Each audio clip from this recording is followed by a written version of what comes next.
And we discovered, or we came to the conclusion that there's no point dissipating energy on too many defendants.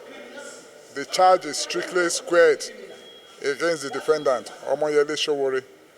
And that is why we brought an application to amend the charge and take out the other defendants who are either to part of the matter. It's as simple as that.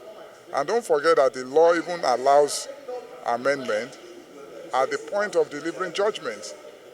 So there's nothing extraordinary about amending the charge, which is what we have done. And he has taken his plea, and the court, in its wisdom, said that his bail condition that was established with the previous charge should continue.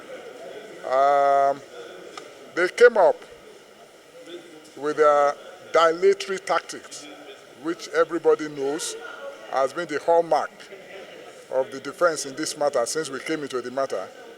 Every attempt, every opportunity, every loophole to waste the time of the court, and they said, they need to know the name of the witnesses we are fielding, they need to see the witness statements and all that. And we told the court that what the law requires us to do is to list our witnesses, the documents we want to tender, and a summary of the case we are bringing before the court, which we did.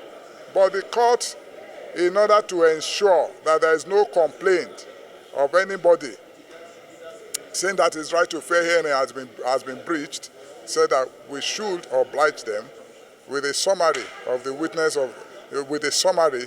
the case our witness will be coming to tell the court. So, consequently, we had to take another date, even though we argued that once arraignment has been done, as in this case, ACJA provides that the hearing should be day to day.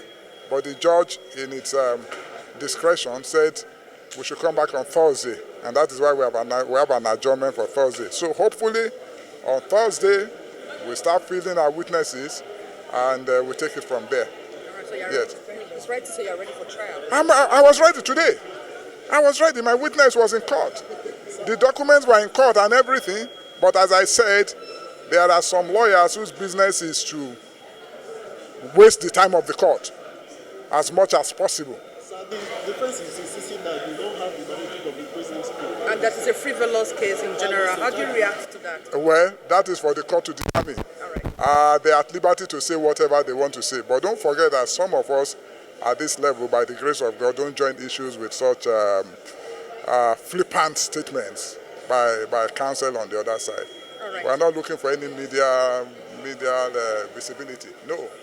We are grateful to what God has done for us. So the court will determine whether it is frivolous or not. If the court says it is frivolous, fine, we take it. But we believe that at the end of the day, Nigerians will see very clearly that the right to fair hearing, the right to free speech is not unlimited. And you do not have the right to insult the president, who is the face of this country, on social media just because you are looking for attention or looking for whatever grant from your sponsors. Thank you very much.